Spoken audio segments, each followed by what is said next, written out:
Hoje eu estou aqui com esse colega que foi um grande incentivador dessa luta pela valorização profissional. A parte burocrática em que todos estavam ali abraçando é pequeno, perto desse grande profissional que abraçou a questão da valorização, quando ele ficou à frente e ficou responsável em montar o nosso primeiro sindicato dos farmacêuticos do estado do Acre. E ele não fez só isso. Hoje nós vamos escutar essa trajetória que é empolgante e apaixonante. Então vem com a gente. Jussi, muito obrigada. É um prazer te receber no nosso primeiro Pod Farma. Se sinta à vontade em todas as vezes que se sentir e que é importante falar algo mais para essa categoria. Então aqui nós temos não só o nosso querido farmacêutico, aquele que é bombeiro, e aquele cientista político que nos encantou desde o início. Fala um pouquinho aí da sua trajetória para a gente. É isso aí, Rosana. O prazer é meu em estar aqui. Até a honra, né? A gente a ser o primeiro a abrir esse trabalho que eu considero importante para a categoria, para divulgar e promover a profissão farmacêutica. A minha parte, eu não acho que fiz grandes coisas, só fiz o que tem que ser feito, né? Quando a gente está à frente de algo, Muito. ou quando você se qualifica, se propõe a prestar uma faculdade, um curso, qualquer profissão, você tem que fazer o melhor. E eu não acho que nem fiz o melhor, mas fiz o que pude, né? E na época a gente...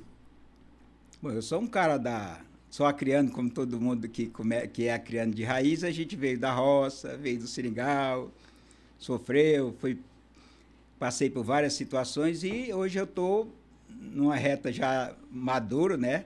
Já passei pelas fases que tinha que passar, eu creio, agora estou numa fase final que eu acho que por aqui eu paro nessa fase de aventuras, vamos dizer assim, de empreendimentos. Então, eu sou filho eu sou de Feijó, né? Quase não vou lá, quase nem conheço, mas eu nasci em Feijó. Quem é esse Jucinei? E a gente veio da roça, meu pai era cearense, já está no céu. E aí ele foi para o Ceará, mas depois voltou, vivia até bem aqui, mas teve uns problemas na vida. E deu uma zebra de querer voltar para o Ceará dele, né? E ele não se deu bem. E aí voltou para cortar seringa mesmo. Eu vivi a profissão de seringueiro, papai. Então eu vim de lá, a gente tinha dificuldade para estudar, mas eu sempre gostei de estudar e fui fazendo minhas trajetórias. Eu cheguei a andar 22 quilômetros na lama de bicicleta, uma bicicleta velha quebrada, para fazer o primário, né? Já com 16 anos. E eu nem hoje sei como é que eu consegui estudar, porque era difícil demais. Papai não tinha condições de deixar a gente na cidade, ele levava para trabalhar. Me alfabetizei com 16 anos. Olha. Aí depois fui fazendo cursos e eu gostava muito de fazer coisas. Naquele tempo não é como hoje que tu entra no YouTube aí, qualquer coisa faz um curso na hora. Tu tinha que ver pelo correio, apostilados. Tinha alguns institutos que faziam os cursos. Eu fiz muito curso. E entre eles eu fiz um de perfumista. Olha. E aquilo me deixou muito legal, achava muito legal, mas depois que eu comecei a fazer os perfumes, eu via que não era muito legalizado, tinha que ter uma legalização. Aí foi quando surgiu... Bom, isso aí, antes disso, eu fui mecânico, passei por várias coisas, várias profissões. Viés de começar a estudar ciências sociais. Aí eu fui fazer ciências sociais na UFAC, passei no concurso. Então, apesar de eu não ter um histórico... Na época vestibular, não era? O primeiro grau que chamava que era o ginásio, eu fiz ele bem feito. Isso me deu uma base. Uma base estudantil boa. Já o segundo grau eu fiz e... ainda tem hoje, acho, né? A gente ia lá, fazia as provas, ou fazia um período, tirava 3 matérias, eu terminei. E aí no Bombeiro eu fiz ciências sociais na UFAC. Eu cresci muito como pessoa naquele curso, apesar de ser um curso que eu falo assim, nunca usei para nada, mas na verdade usei muito, né? Usa ainda. Muito, inclusive na trajetória política, onde eu me meti no sindicato, isso foi de extrema utilidade. Eu me lembro que aí tu entra no curso, tu fica muito crítico, aí começa a ler Marx. Eu não me... Como é que eu vou dizer? Eu não me embandeirei, eu nunca me embandeiro demais para o lado. Nunca eu sempre tenho não sou apaixonado demais quando eu vejo uma coisa, mas, claro, em ciências sociais a gente fica vendo Marx, vendo as mais-valias do trabalho, a exploração do trabalhador, e aquilo dentro do quartel era muito claro para mim que o soldado era um explorado. Isso te estimulava, né? Aí você falava assim, opa, então a associação era uma maneira de você resgatar. Nós não podemos, o militar não pode ter sindicato, é tolhido por lei. Mas a associação pode. A gente fazia, aí começamos a brigar. E assim, o cientista político veio onde?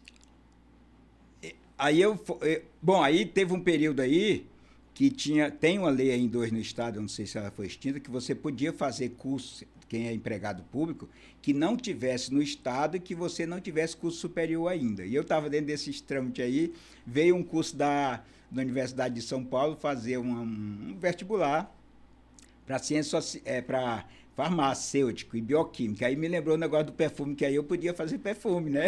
Então a questão do perfumista foi um ponto aí para você se tornar um farmacêutico. Eu gosto muito de laboratório, gostava. Agora eu já não tenho mais essas paixões todas. Mas aí eu fui por causa do perfume. Agora eu posso fazer o perfume e não ter esse negócio de não poder assinar. Legalizar. Você. Aí eu estava fazendo ciências sociais ainda. Estava fazendo a monografia quando veio esse... Eu sei que eu passei, endoidou a vida toda, fiz um documento.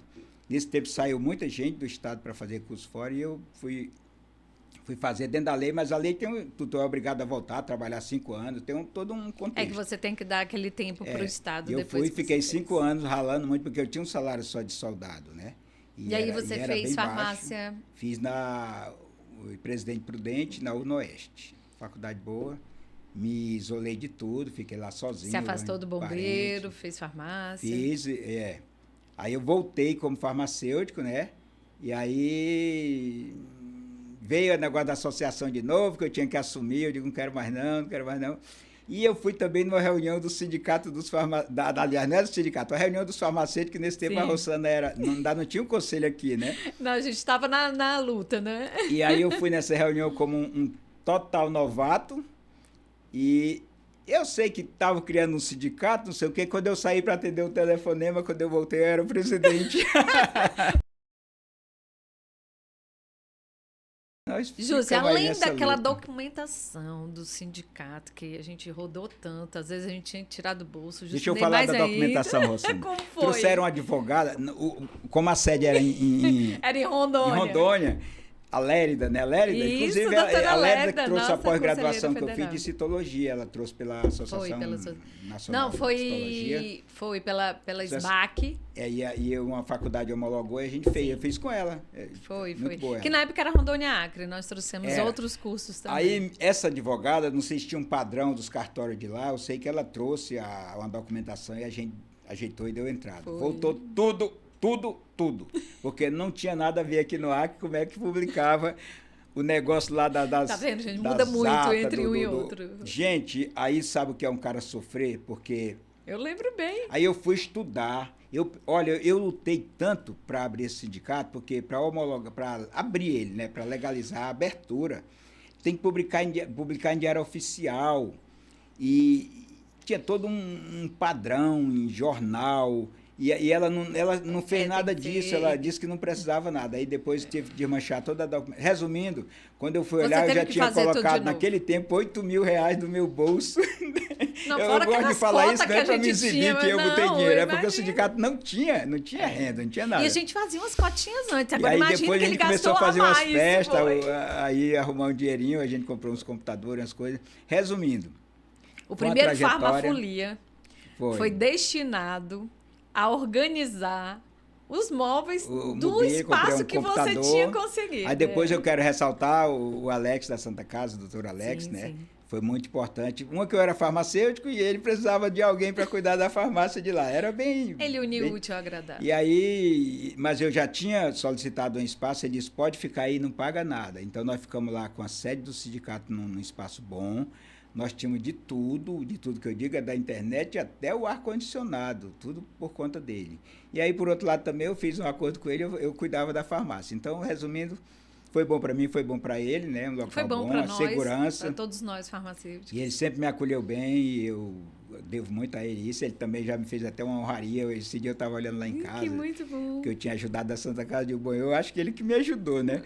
Mas foi muito legal. Nos aquilo. ajudamos, isso foi importante. E a gente ficou com a sede do sindicato, sem pagar aluguel. Aí nós entramos. Bom, aí a gente começou a pegar corpo, né? Sim. Não sei se tu quer que eu aborde esse assunto. Sim, aí assim, agora vamos lá. Como é que foi assim? Trajetória aí veio a guerra, né? Uma das guerras com êxitos, porque assim, nessa luta, nós sabemos que nós tivemos muitas coisas boas que alcançamos, né? Dando sangue, suor, não só o suor, mas o sangue também. Muitas vezes. E teve também alguns momentos em que também perdemos. Perdemos alguns espaços, perdemos alguns detalhes. E que eu acho importante a gente frisar, porque daqui para frente é assim. Essa é a intenção, gente, do podcast, do Podfarma. Falar do farmacêutico, daquilo que deu certo, que deu errado, para que os próximos que estiverem aí à frente possam, né, pegar, abraçar essa questão e já não errar. Os meninos que fazem... eu trabalho na URAP hoje, no municipal, né? No município de Rio Branco. Do município. Bom, depois do bombeiro, eu sou bombeiro agora aposentado, já cumpri minhas etapas por lá. E aí eu trabalho na URAP de farmacêutica, a única profissão que eu tenho de farmacêutica é lá. Num tempo eu trabalhei em farmácia, trabalhava à noite para... Já fez eu era outros, soldado, né? Então, já fez outros. Resumindo, e aí quando eu cheguei, Rosana, que eu me formei, eu fui atrás de um lugar, atrás não, me propôs trabalhar em alguma farmácia, que naquele tempo tinha uma carência enorme de profissional. Você foi o quê? Que número? Mas tinha um vício em cima disso, uma coisa muito feia. Ruim, que foi o que eu briguei mais quando eu entrei no sindicato, e ao mesmo tempo foi o que mais pessoas vieram contra mim. Que ano você votou, Jus? 2006, se eu não me engano, eu comecei... Aí eu fui, um cara veio atrás de mim, um proprietário, e falou para mim que precisava de um farmacêutico. Eu falei, tá bom, enquanto você me paga? Ele falou, R$600. Gente, isso não faz tanto tempo, R$600 já era uma mixaria, já era. Eu olhei assim de puta merda, eu passei 5 anos ralando. Esse cara que ele mas não precisa nem você vir aqui, não sei o que. Eu digo, não, peraí, gente. Não lembre-se que eles deixavam claro, assim, eu te foi pago pra você nem vir aqui, não era assim? O cara não queria nem que a gente fosse lá, porque você ia atrapalhar. Ia atrapalhar a venda. Você ia querer, pô. Eu fui numa lá, cheguei pra começar esse banheiro aqui, cara, não pode, tá muito mal localizado. Isso aqui tem que mudar, ele não gostou. Aí quando você exige, você é mal interpretado ainda. Aí, mas depois, onde eu trabalhei, graças a Deus, abri 2 cantos só, eu acho, mas me dei muito. Trabalhei num canto, ele passou 8 meses para me pagar. É que você conseguiu. Como eu era bombeiro, eu não morri de fome, né? Mas imagina outros colegas que passam por essa situação. Aí eu falei, não, gente, tem que mudar tudo. Aí eu comecei a trabalhar pesado para valorizar o farmacêutico e que eles fossem profissionais e não freelance. De nossos avanços, como é que foi? Carteira de trabalho? Não pode dizer que foram os avanços, porque muitos deles nem se mantiveram, né? Mas que foi um pontapé inicial bem interessante. O último PCCR, você estava na mesa colocamos sindical. 27 vagas de farmacêutico no quadro, que não tinha... É tipo assim, gente, o governo podia até querer contratar farmacêutico, mas o quadro já tinha, vamos supor, 50. E aí não tem como contratar se o quadro está cheio. Muita gente não entende isso, o tamanho do avanço. E esse quadro, só para o pessoal entender, esse quadro de quantitativos ele é definido lá no PCCR plano do Estado, de cargos e carreiras. Isso, gente, o plano de cargos e carreiras, isso também existe no setor privado. Grandes indústrias, elas fazem um plano de contratação que entre no seu orçamento, não é assim? Como essas grande rede de farmácia, tem o X de engenheiro, X de apertador de parafuso, X não sei o quê. O quadro está lotado, não tem mais. Só se ele fizer um novo quadro. E é o que a gente fez. O Estado fez um novo PCCR, a gente foi lá e colocou. Nesse tempo a gente estava bem presente. A gente estava muito bem visto. Nós colocamos 27 vagas, então aumentou mais 27. Aí brigamos também, brigamos muito. 27 a mais daqueles que estavam. Nós abrimos, 50, se tiver 27 vagas a mais no quadro que já tinha. A prefeitura, nós fomos, inclusive, tu foi uma vez comigo, Rosana, nós fomos com era o Eduardo Farias, que ele era secretário municipal, nós tivemos uma conversa interessante com ele. Sim, ele também era meu colega, né? Muito, assim, doutor, grande doutor Eduardo Farias. Então, ele recebeu a gente muito bem e nós explicamos para ele que era importante ele contratar farmacêutico. Falamos dos remédios. Também na secretaria, acredito que de planejamento do município, que nós tivemos uma reunião também muito bacana, que dali saiu, foi o Charles, doutor Charles teve no presente. Municipal, nosso salário era irrisório, muito irrisório, não vou aqui querer ganhar os méritos, depois de mim teve outras negociações, mas essa foi fatal, nós quase... Eu acho que jogamos mais da metade do salário que a gente ganhava numa negociação bem cabulosa, bem interessante. Para tu ter uma ideia... São momentos, eu estava entrando no sindicato quando eu descobri... Não tem a história do momento certo na hora certa. Eu estava entrando no sindicato, assim, recente, e aí teve a negociação do municipal, gente. E pergunta se tinha alguém para falar... O pessoal não tem ideia, pessoal, você não tem ideia do que é uma representação de uma classe. Como é que você está numa mesa de negociação com o enfermeiro, com o técnico, com o médico, com o dentista? Eles vão dizer assim, ei, pessoal, esqueceram de dar para os farmacêuticos, vão dizer? Não vão. Não tinha farmacêutico na mesa, porque não tinha representação. Quando eu cheguei já tinham fechado, estava votando, tentei parar a assembleia lá da Câmara, não sei o quê. Sabe qual era o aumento nosso naquele momento? R$50. E nós ganhávamos pouco. Era 800 de salário base, não sei o quê. Sei que, resumindo, nós ganhamos tão pouco que quase o ACS, que teve um aumento naquela negociação bem grande, quase ele encostou na gente. Batia com ele. E eles ganhavam aumento que é um salário mínimo, mas tinha uma como é que chama? Nada contra, mas nós somos grandes profissionais, né? Eles tinham complementação para poder ganhar o salário mínimo. Dessa vez eles ganharam bem muito. Eu achei legal porque eles ganhavam muito pouco. E nós ficamos quase igual a eles. Os enfermeiros ganharam uma grana naquela negociação, ganharam parece que 500. Resumindo, era muito dinheiro, porque o nosso salário era 800 e pouco, 1.000 e pouco. Com tudo dava 1.000 e pouco. Aí na outra, aí eu estava já por dentro, enturmado, todo mundo sabia quem eram os farmacêuticos, porque toda mesa de coisa que tinha de confusão, o Justinê estava lá, ei, aqui os farmacêuticos estão presentes. Sim, blá, blá, blá, blá, blá, blá. Nós trouxemos um encontro nacional dos farmacêuticos para cá, para o Acre, a semana do PENAF. Da Ciência Farmacêutica. Da Política Nacional de Assistência Isso foi também ganhando nome. Trouxemos o doutor Glaucio, que é o... Do Ministério Público, sim. Ministério Público da Saúde. Ele está em outro, mas ele sempre nos ajuda muito. Colocamos ele na mesa desse evento, mesmo porque tudo tinha seu motivo. Uma que ele era da saúde, a outra que ele era para saber que o sindicato existia. Sim. Lógico que era importante. E que colocamos o governo, colocamos a prefeitura nesse evento, e isso deu visibilidade para a categoria. O meu trabalho todo durante eu tive no sindicato era dar visibilidade para a categoria e valorização para a categoria. Mas em alguns casos eu levei cacete. E o pior, levei cacete dentro de casa, às vezes. Né? Mas também não tenho mais mágoa, não tenho nada, mas eu tive que me afastar porque chegou um momento que eu estava muito saturado e eu não aguentava mais tudo que eu fui denunciado no Ministério do Trabalho, porque disse que eu estava forçando, assinar carteira, não sei o quê, sindicato, é nossa função. Aí eu fui convocado pela promotora, né? Resumindo, saí de lá com a carta desse tamanho, a mulher elogiando o trabalho do sindicato, que deveria ser aquilo mesmo. Eu falei, doutora, nós estamos sendo tratados como freelance, nem profissional não é. A gente trabalha 2 horas e ganha uma mixaria lá, o cara veio pagar R$600. Ela fez um documento e chamou todos os proprietários do Acre, estou falando do Acre, não foi de Rio Branco, numa reunião ali perto do Cristo Redentor, que era ali naquela esquina. Foi. E nós saímos por cima, onde eu fui denunciado, que ela me chamou para saber que diacho eu estava fazendo, o sindicato, né? Não sou eu, o sindicato. Quando eu falo eu, é o sindicato, pessoal. E aí ela foi dar respaldo, depois continuou, foi tempo que eu saí, a Isabela ficou, aí já era lá no outro prédio, não sei em que pé ficou, mas tive a reunião com outra promotora, ela também apoiou e disse, eu vou forçar. E aí teve o TAC. O TAC era que os farmacêuticos não eram obrigados, não tinha nada que definia, ficavam 1 hora, 2 horas, sábado, domingo, de noite, de manhã.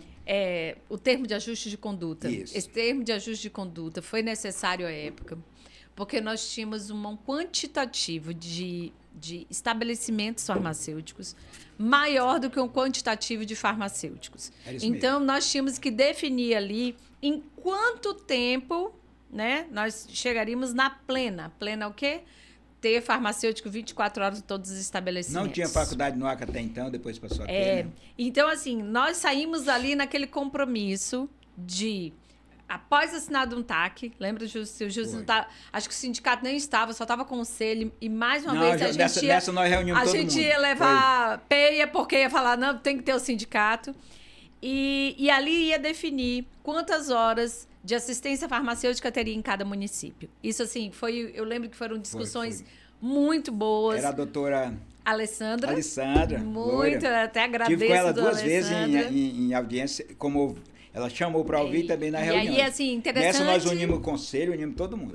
Então, assim, dali, o conselho saiu com a responsabilidade de incentivar os cursos, como o sindicato saiu com a responsabilidade de ver a questão toda burocrática, procurar profissionais. Então, assim, foi ali juntos. Eu costumo dizer que nenhum avanço que nós chegamos aqui, Jus está aí para nos confirmar, não foram feitos de uma única mão. Foram várias mãos nesse processo. Foi, apesar de muitas peias, até nos incentivava a lutar, não é, Jus? Eu citar nomes aqui, Rosana, para depois não falar, falou do fulano, não falou do fulano. Assim. Eu quero dizer que eu tive eu tive uns encalces ou outros, mas a ajuda foi muita. Eu não quero falar nomes. Talvez tenha um nome que eu quisesse falar aqui, mas eu não vou falar. E ele sabe que ele me ajudou muito. Ele vinha fim de semana lá para o sindicato para nós fazermos documentação e tudo. Eu não vou falar o nome dessa pessoa, mas ele hoje trabalha na assistência farmacêutica municipal. Olha e teve outras. Eu não vou falar nome porque teve tanta gente que me ajudou. E eu formei um grupo para poder assumir o sindicato. Porque... Eu falo de sindicato, mas nós lutamos muito à frente, né? Mas era no caso... E aí, você considera, além dessa questão da carteira, carga horária... Carteira assinada, nós brigamos tanto que os proprietários aceitaram. Primeiro eu fui contrato, gente, na distribuidora. Antes, não tinha nem contrato, era freelance mesmo, sério, não tinha contrato, gente. Quando o cara que me pagou 8 meses, não tinha nada. Tinha um documentinho, assim, que o cara se comprometia, dizendo que tinha um farmacêutico de RT e tal. A gente mandava um documentinho pro conselho, dizendo que era responsável por aquela farmácia. Assinava o dono e você e acabou. Tava... Era isso mesmo. E o cara não queria nem que a gente fosse lá, tinha proprietário. Então você considera dos grandes avanços? Tivemos como sindicato, inclusive, eu vou falar, a Sevina, ela foi nessa reunião comigo. Sevina era da associação, viu, gente? Ela uma grande profissional. Foi embora, faz grande falta. Eu falo e olha, nós estivemos juntos nessa guerra, gente, a 13021 de 2014, nós estávamos lá. Na Câmara, 2014, Senado. Nós íamos perdendo todos os empregos, todos não diria, mas ficaria muito pouco emprego para os farmacêuticos. Tem gente que não tem noção. Outra coisa que eu quero falar aqui, agora eu vou falar na Câmara. Pessoal, se cuidem. Nós, farmacêuticos, temos uma profissão que é muito bonita, é grande, é grandiosa, mas nós nunca soubemos valorizar ela e nem demonstrar para a sociedade o tamanho que ela é. Para começar, nós somos cientistas, nós não somos balconistas de vender remédio. Nós fabricamos remédio, nós pesquisamos remédio, nós fazemos o remédio, mas pergunto se a sociedade nos respeita como tal. Mas é culpa dela? Não. Culpa nossa que não nos colocamos como tal. 2014 ia passar o jabuti numa lei, Rosana, que a gente chama de jabuti. Eles chamam. Era uma lei bem simplesinha lá das empresas, não sei o quê, que estava embutido nela, que não precisaria mais uma média empresa contratar farmacêutico. Isso simplesmente ia tirar os empregos de 90% dos farmacêuticos. Estava lá no meiozinho. Fomos todo mundo para Brasília. Aí é o que eu falo. Aí a categoria quer se unir quando não tem nem estrutura para se unir, porque o sindicato não tinha dinheiro. Eu tive que ir com passagem dada pela confederação, pela federação. Inclusive, eu fui membro da federação e da confederação CNTU. Sim. Eu era da tesouraria. Quer dizer, eu vivia viajando e os colegas dizendo, vai passear. Nós ocupamos grandes espaços, né?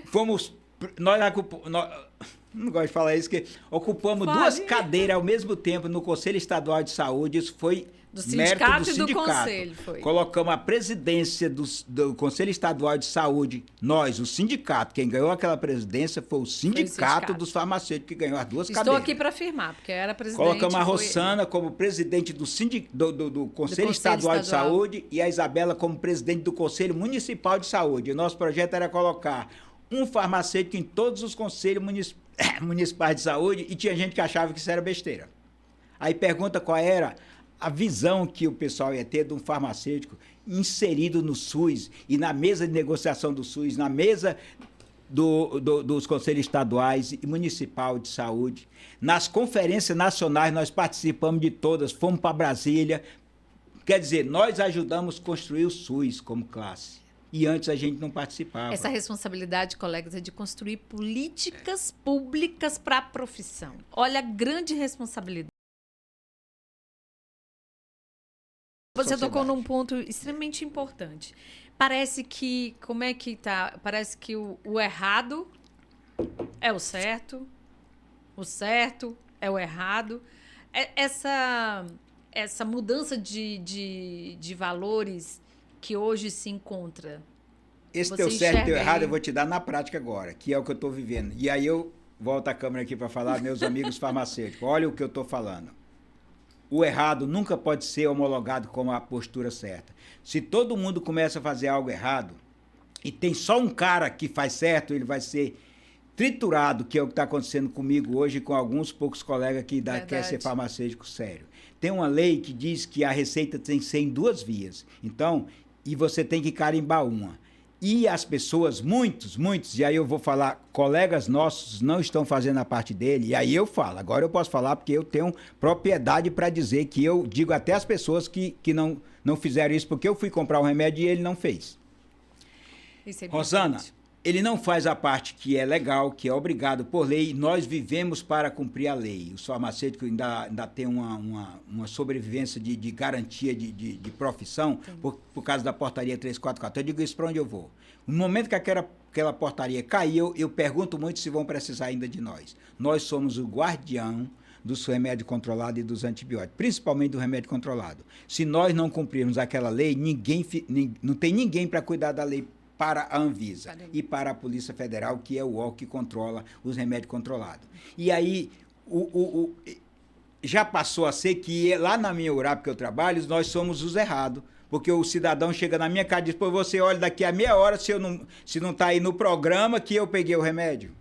E eles pegam. Diz para mim, porque os outros atendem. Você quer Não vou falar não para mim não ter problema aqui. Você quer o cara falou, e ele disse, o seu carinho para mim não vale nada. Esterco. Eu falei, mas para a Anvisa e para a Polícia Federal, senhor, vale. E é para esse que eu estou trabalhando. Para não fazer a profissão virar lixo. É o jeitinho, né? É o jeitinho.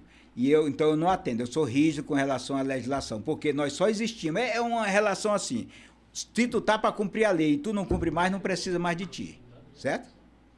E sabe o que eu vejo muito, assim, que nós somos uma das profissões mais reguladas, mais regulamentadas. Quando a gente fala em ser responsável técnico, ali você está cedendo o seu nome. Todo serviço a mais de uma responsabilidade técnica, ela tem que ser cobrada assim. Por isso que falam tanto assim. Quando a gente fala em piso é o início. Quem consegue o máximo somos cada um de nós. Tem muito farmacêutico. Quando eu fui estagiar, eu fui na Eurofarma, em São Paulo. A farmacêutica lá naquele tempo ganhava 25 mil. Então não é uma profissão. Ela era responsável só pelo setor de produção dos de uma grande indústria. E só da parte de injetáveis. Né? Também ela tinha curso na Alemanha, barará. Quer dizer, a mulher era qualificada, mas a nossa profissão tem um leque enorme. Tem um tamanho enorme de possibilidade. O problema é que nós não nos apropriamos dela. Tem colega que chegou uma menina uma vez lá para estagiar, eu falei, você quer aprender como é que faz a fração do remédio, medir a dosagem do remédio? Eu disse, não, quero não. Não era estagiária, ela não era estagiária minha, porque se fosse eu mandava ela embora. Ela estava como aquelas que contratam um salário para estagiar. Aí eu falei, será que essa menina vai ser farmacêutica ou ela está aqui só por um acaso? Porque se ela não quer, é uma possibilidade que eu dou, que não é qualquer um que faz. Queria ensinar, eu gosto.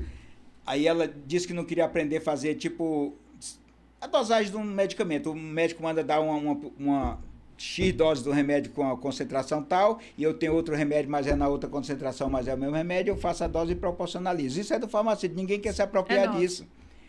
E eu faço isso direto. O SUS tem o remédio. O problema é que o farmacêutico não está dando fluidez. Eu digo isso também para o gestor quando eu vou. Digo, ao contrato de farmacêutico, que você não vai pegar nome de que remédio vai para o mato. A gente faz um trabalho na organização dos remédios. O profissional farmacêutico gera economia. Nunca mais alguém viu falar, depois que médico... porque a prefeitura tem um quantitativo pequeno de farmacêutico, mas ela ampliou.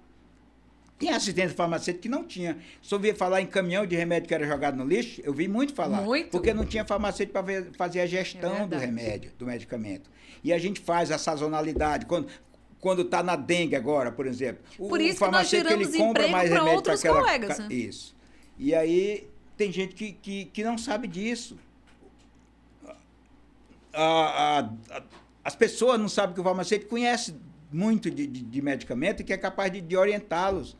Claro, agora tem um trabalho novo. A farmácia clínica, tá aí, as evoluções. Mas demorou muito. E nessa lacuna nós ficamos com uma folga enorme que a sociedade não nos conhecia. Agora que o farmacêutico está mais presente, vamos ver daqui a 50 anos, se não acabar a profissão. Né? Porque se acabar a 344, se derrubar ela, e é o interesse dos proprietários, de todo mundo que tem aquela...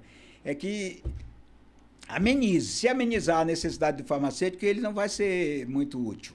O que você vê para o futuro da profissão, Jussi? Olha, se continuar... Eu falo Jussi porque pela intimidade, viu, gente? Doutor Jussinê, o que você me vê para o futuro da profissão? Olha, depende de nós. Isso é um fato.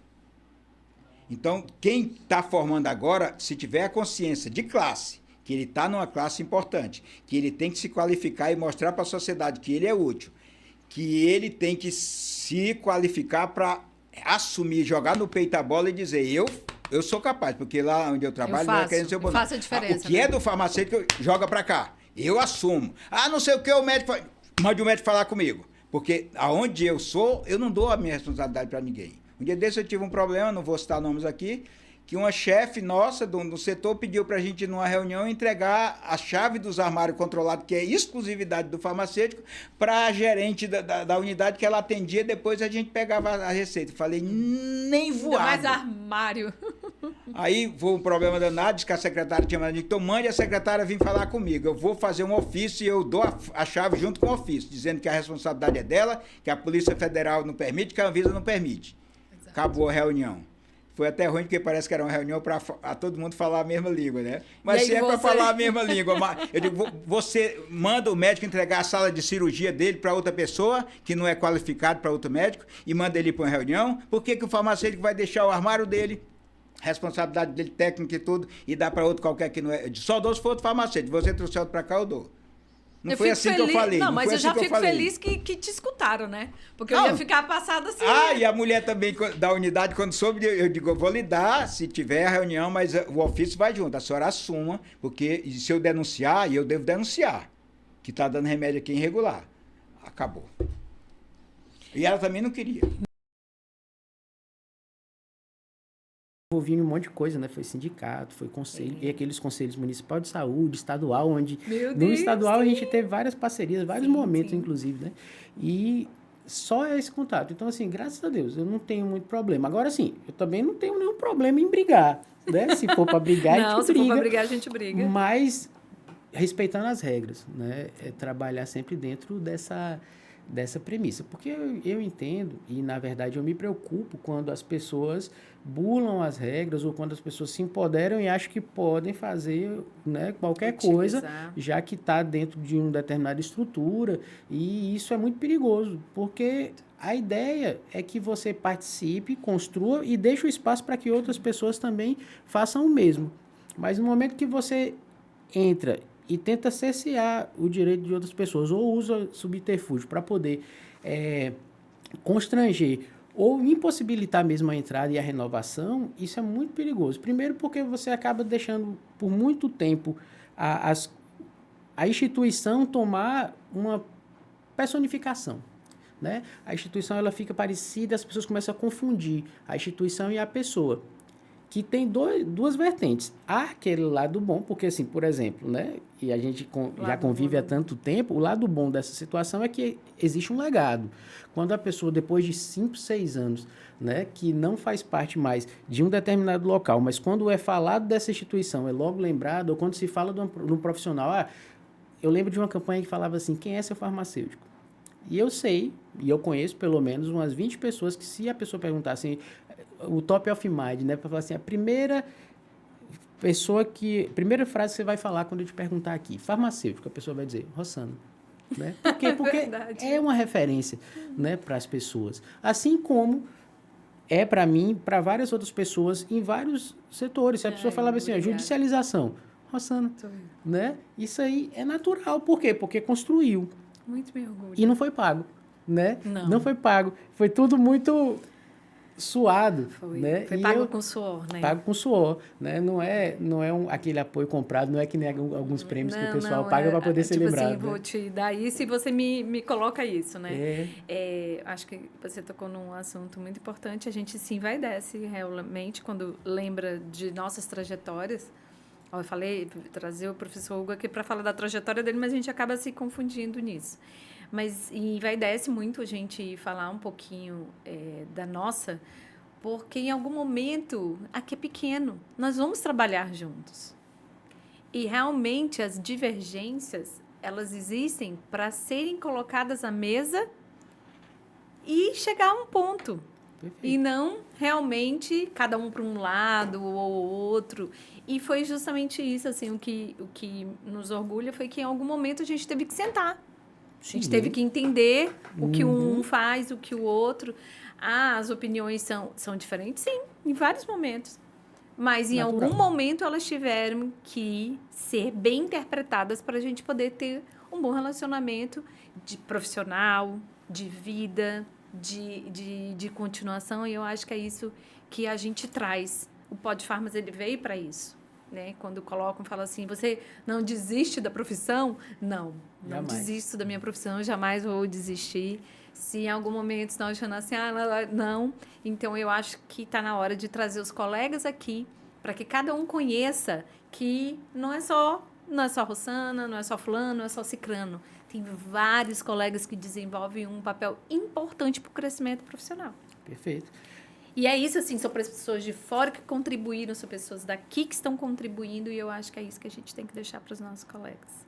Com certeza. O professor Hugo veio de longe, né? Sim, eu sou baiano, eu nasci na cidade chamada Itarantim, que é uma cidade pequena, pouco mais de 20 mil habitantes, lá no sudoeste da Bahia. Já fica ali a 20 e poucos quilômetros de Minas Gerais, né? Mas é no estreito da Bahia, então fica muito próximo da praia também, coisa de 180 quilômetros, está em Porto Seguro ou Ilhéus, né?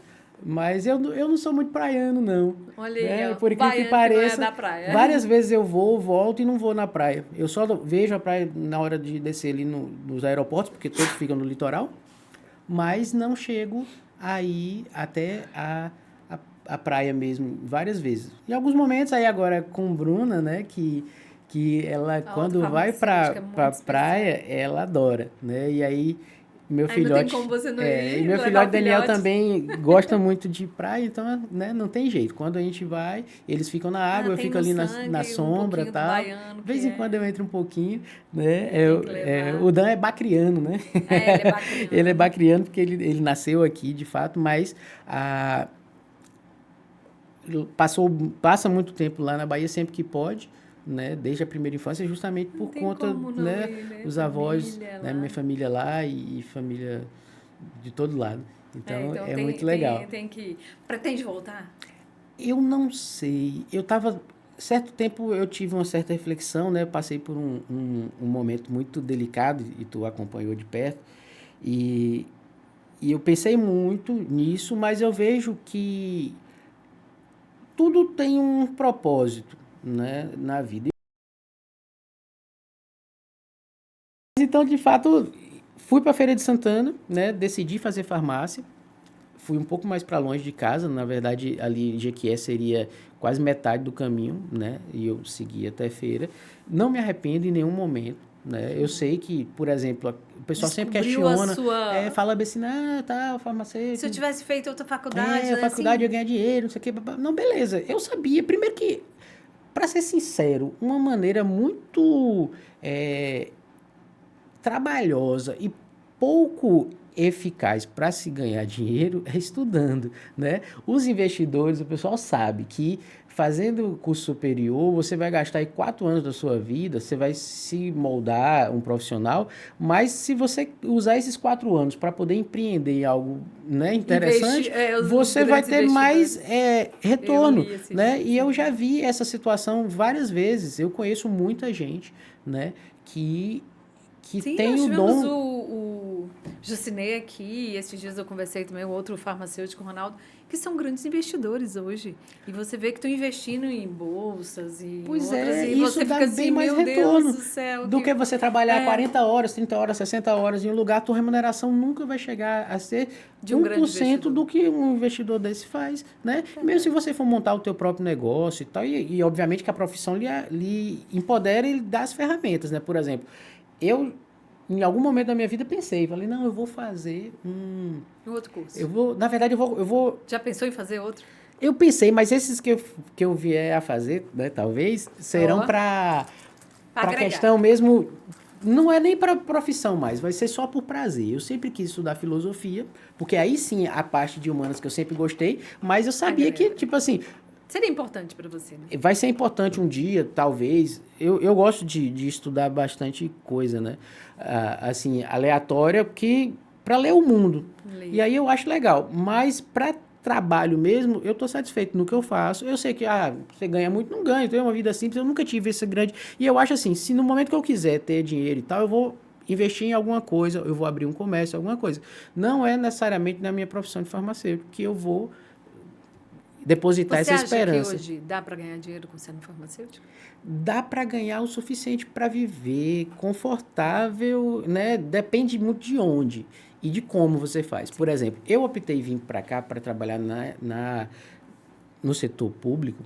Primeiro, eu sempre admirei muito o SUS e tal, né? Eu militei durante o movimento estudantil na faculdade, eu era do movimento estudantil e a gente defendia muito que o SUS era um sistema, né, muito interessante. Eu fiz um estágio de vivências no finalzinho do meu curso que era no SUS. Então eu conheci como o SUS funciona de ponta a ponta. A gente teve dias de falar com o secretário de saúde, com cada esfera e depois fazer discussões e tal. E era multiprofissional. Então, assim, muito era legal. Uma galera. Tu pegava 30 estudantes, colocava numa pousada, né, 30 estudantes de várias áreas da saúde, colocava numa pousada, dava uma semana para eles para conhecer todo o sistema de saúde de um lugar onde tem gestão plena. No caso era Vitória da Conquista, foi o município que eu fui, mas existiam outros também no estado. Tinha gestão plena. Tinha gestão plena na época. Eu já não sei hoje, porque, né, de fato teve algumas mudanças. Isso foi o quê? 2009.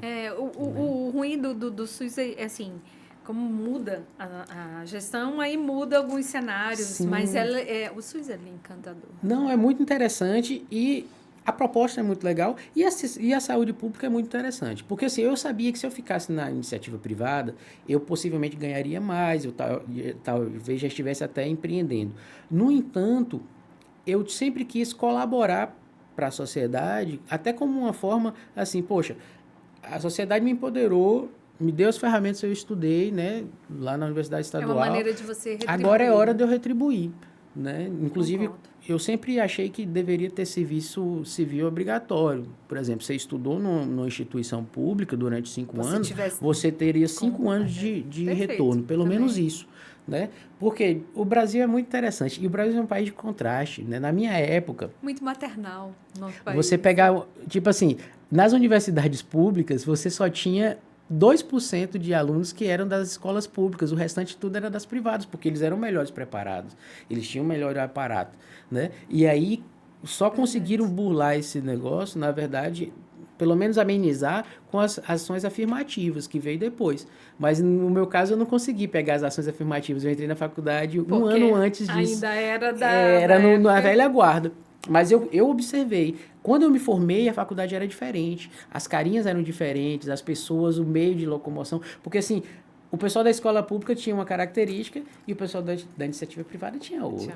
Né? A escola privada, os moleques que tinham muita grana, vinham de Salvador para estudar em Feira de Santana. Iam de carro, nossa, eu tirava onda e tal, e a gente não, passava perrengue, mas a gente era feliz. Muito! Né? Graças a Deus. Meu Deus, a melhor hora que tinha a hora do ônibus. Nossa, então assim, eu me lembro de cada situação, né? Muito interessante. Mas, vivendo todo esse furdunço aí de início dos anos 2000, né? Eu entrei na faculdade em 2005, já peguei logo uma greve de quase 6 meses para poder começar minhas aulas. Eu me matriculei e aí estourou greve.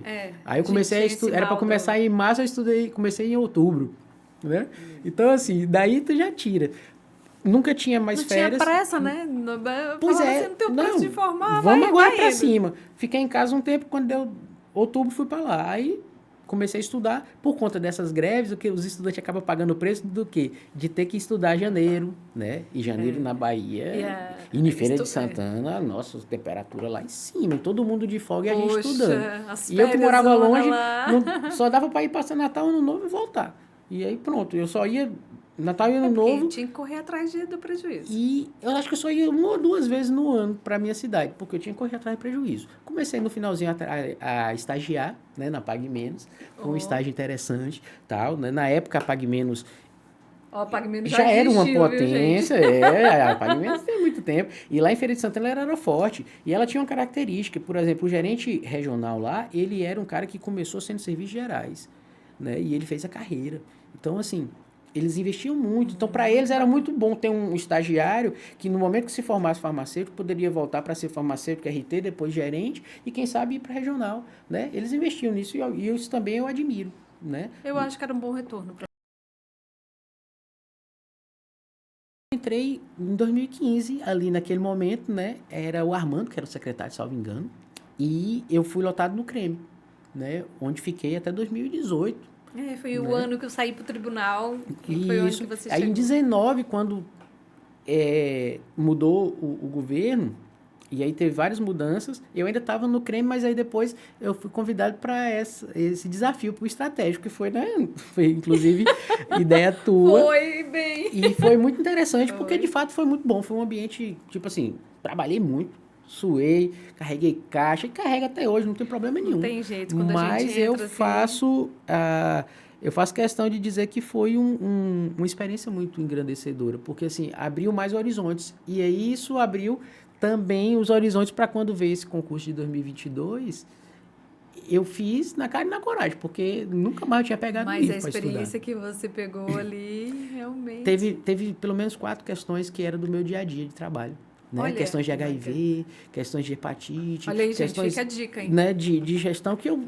Então, assim, nem só do papel, do livro. Concurso público, você não pegar e não estudar componentes da assistência farmacêutica, você não faz nem concurso. Pois é. Essa diferenciação que era importante a gente ter um enfoque maior na academia. E aí, eu falo muito em 2014, isso, eu entrei também para dar aula, né?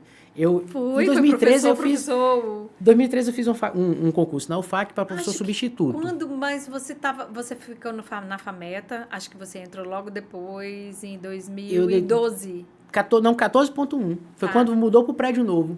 A gente até teve um atrasozinho no início do semestre, porque eu entrei, foi 14.1 e fiquei até 18.1. Eu acho que foi no ano que a gente já estava saindo, que a gente dava justamente saúde pública. Sim, eu saúde lembro coletiva. Que os meninos da primeira turma, na primeira e segunda turma, que foi... Eu não tive contato direto com eles. Eu entrei, só que aí eles estavam precisando muito de professor de fisiologia. Aí eu falei, caramba, meu forte ali era saúde pública, então eu ia trabalhar nisso. E a minha habilitação é indústria, né? Porque a minha formação é clínica industrial. Então, assim, eu teria um pouco mais de aptidão, em tese, para química farmacêutica e tecnologia. Então, a época que você fez ainda era o da farmacinha dos 4 para os 5 anos, já é o generalista? Era desse tempo, dos 7 semestres mais 3.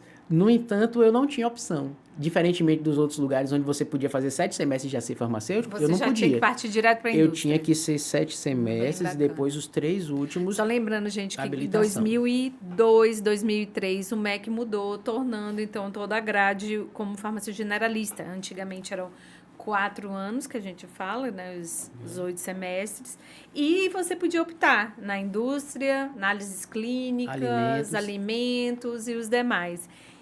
Desse tempo para cá, então, você já entrou direto, já fez indústria. Eu tive que fazer indústria porque a universidade, ela o curso, era específica. O meu curso ele foi criado numa época que eles fizeram um acordo com eles extinguiram a Bahia Pharma na época, que era o tema de cooperação uma técnica, indústria, né? Eles tinham uma indústria estatal e aí eles pararam as atividades e, assim, uma maneira de justificar foi, não, nós vamos fazer uma cooperação técnica para a universidade. Aí vocês usavam todo o maquinário e tal. Em tese, porque qual era a maior dificuldade? Imagina, a indústria ela trabalha em alta escala. Aí como é que eu vou fazer uma aula de tecnologia farmacêutica, fazer comprimido numa máquina enorme daquela? Quase nada a gente aproveitou. Só a fama. Mas, em compensação, o que eles fizeram?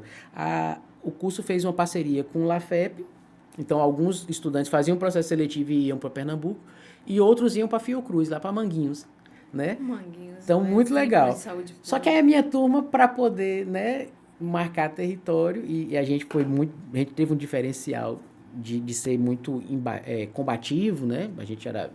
E aí, o movimento estudantil tem dessas coisas, né? Essa veia combativa. A gente bateu o pé e falou, não, nós queremos fazer a nossa estágio aqui.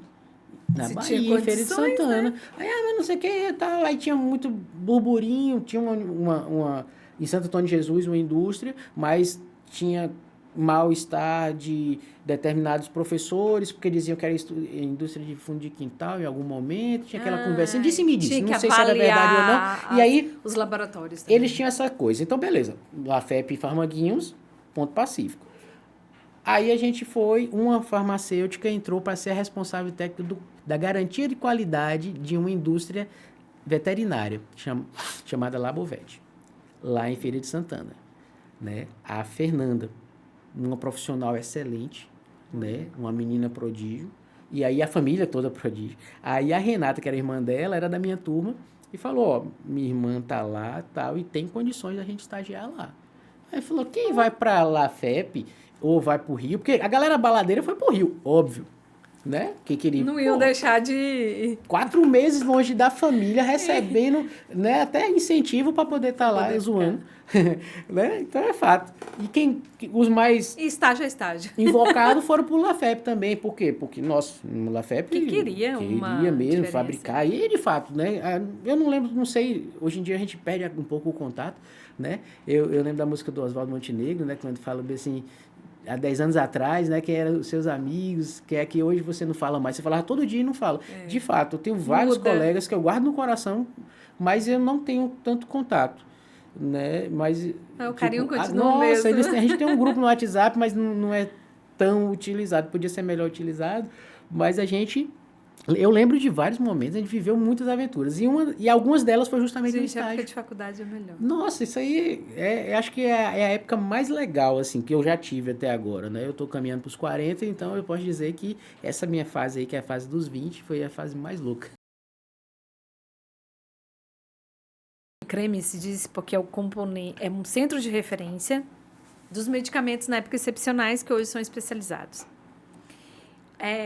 O que é ali a nossa diferença? 70% daqueles medicamentos são de recursos federais. Então, assim, você não dependia, entre aspas, né, 100% do governo estadual para a gente poder gerir aquilo dali. Então, é uma experiência bacana. Eu falo para todos os colegas que possam passar um dia pelo CREME, que é um setor, é uma farmácia de dispensação de medicamentos de alto custo e que tem protocolos de uso. Então, assim, eu acredito, como depois o estratégico, como você falou, que são para as doenças, né, como malária, hanseníase e demais, que é uma experiência ímpar, porque você tem que saber aquilo que você está dispensando. Sim, e são produtos que dificilmente tu estuda na faculdade, por exemplo. São produtos que nem alguns médicos têm conhecimento, porque geralmente é de alguma especialidade, doenças ou de alguma localidade, né? Por exemplo, uma área endêmica.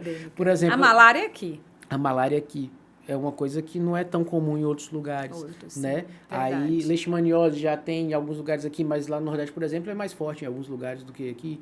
Febre amarela e tudo mais. Então, assim, tem muita coisa que a gente...